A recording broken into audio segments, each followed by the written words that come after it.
સતાવી રહી છે ગટર સમસ્યા। કચ્છના પાટનગર ભુજ શહેરની વાત કરીએ તો ભુજ શહેરમાં દિવસા દિવસ કોઈક ને કોઈક સમસ્યામાં વધારો થતો જાય છે। તેવામાં આજે આપણે વાત કરીશું ભુજ મધ્યે આવેલ રેલવે સ્ટેશન વિસ્તારની। એક તરફ પ્રવાસીઓ જ્યારે ભુજ આવતા હોય છે ત્યારે મોટા પ્રમાણમાં રેલવેનો ઉપયોગ કરતા હોય છે। ટ્રેન મારફતે તેઓ જ્યારે ભુજ આવે છે ત્યારે સૌથી પહેલા ગટરવાળું પાણી તેમનું સ્વાગત કરતું હોય છે। જી હા, આજે આપણે વાત કરીશું ભુજના રેલવે સ્ટેશન વિસ્તારમાં ભરાયેલા ગટરના પાણી અંગેની।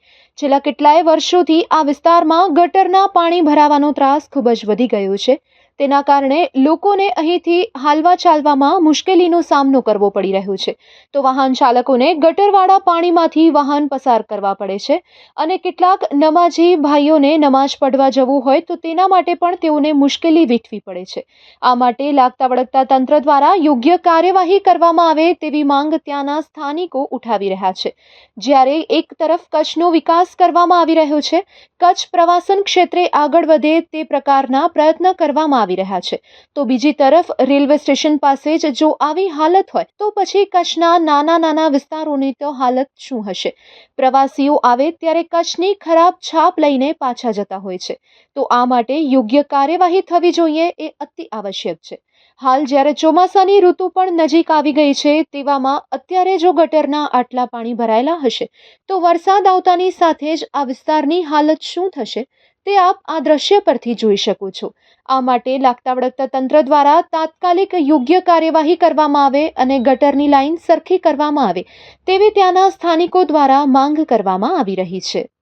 તેજસ પરમાર, જે રીતે વાત કરવામાં આવે છે કે ભુજના રેલવે સ્ટેશન પાસે ગટરની સમસ્યા લાંબા સમયથી લોકોને પરેશાન કરી રહી છે।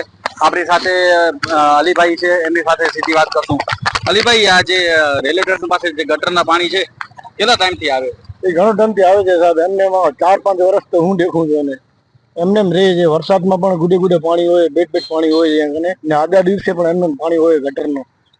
કોઈ નમાજી ન વટાઈ શકે, આપણો સારો માણસ આવે રેલવેથી એ આપણે કચ્છને એક ઓળખાણ કરીને નીકળી ગયા કે આ ગટરનો પાણી છે કચ્છમાં। કચ્છ કાંઈ સારો જ નથી। હજી કે છે કચ્છમાં વિકાસ કરીએ છીએ, વિકાસ કાં થતો જ નથી। અને વિકાસ તો કહેવાય જ નહીં ને। વિકાસ છે ને કેવા સાહેબ? જયારે મત માંગો આવે છે ત્યારે બે હાથ જોડે છે, પછી ડાયરેક્ટ હાથ ઊંચા કરી લે છે। શું અહીંયા કે બે હાથ જોડીને મત માંગે, પછી કે હવે ખાઈ ગયા પૂરી, મીઠી પૂરી ખવાઈ ગઈ, હવે તમે જલસા કરો। મીઠી પૂરી? હા, મીઠી પૂરી કે મીઠી પૂરી ખરાવશે, પછી કે ખારી પૂરી આવે ખાઈ લો, જલસા કરો તમે। અમુક પ્રજા સમજતી નથી ને તોય ભાજપને જ વોટ આપે છે। તોય ભાજપને જ વોટ આપે છે। આ ભાજપ કાંઈ વિકાસ કરતી જ નથી। તો અત્યારે પાણી તમને જોઈને હજી ચોમાસું આવ્યો નથી ને પાણી છે તો આગળ જતા શું છે? આગળ જતા એનાથી હાલત ખરાબ થશે સાહેબ। અહીંયા ગટરની ઓ બાજુ નીકળીએ તો રેલવે વાળા નીકળવા ન દે ને આ બાજુ નીકળીએ તો પાણી નીકળવા ન દે। જાઓ ક્યાં? શું માંગ છે તમારી? માંગ એ છે કે આ સારો કરી દે હવે। હજી તો ચોમાસાઓ આવ્યો નથી ને અહીંયા ગટરના પાણી આવે કે ભુજ નગરપાલિકા જે પ્રમુખ છે એ વાયદાઓ કરે છે પણ વાયદાઓ એના પૂરા થતા નથી। આ રોજની સમસ્યા છે, ગટરના પાણીની રોજની સમસ્યા છે। હજી ચોમાસું તો બાકી છે, પાણી ગટરનો છે। તમને અમુક જે કેમેરામાં દ્રશ્યો બતાવે ગટરના પાણી છે। આ તમે જોવો ગટરના પાણી છે। ભુજ નગરપાલિકા કહેતી હોય છે ને અમે વિકાસોના કામ કરીએ છીએ, તો અમને તમે બતાવીએ કે આ વિકાસના કામ છે તમારો, જોઈ લો આ ગટરના પાણી છે। આ ગટરની સમસ્યા છેલ્લા લાંબા સમયથી લોકોને સતાવી રહી છે, પણ ભુજ નગરપાલિકા હજી સુધી કોઈ કામગીરીમાં ધ્યાન નથી આપી રહી। અહીંયાના લોકો હવે કંટાળી ગયા છે કે હવે અમે ગટરના પાણીથી આવો નમાજ પઢવા કે દર્શન કરવા કે જવું હોય છે ને ત્યારે અમે ગટરના પાણીથી જતા હોય છે। એસીમાં બેસીને વિકાસનું કામ નથી થતો, એ પણ લોકોને ખબર છે। કચ્છ કે ટીવી ન્યૂઝ તેજસ પરમાર।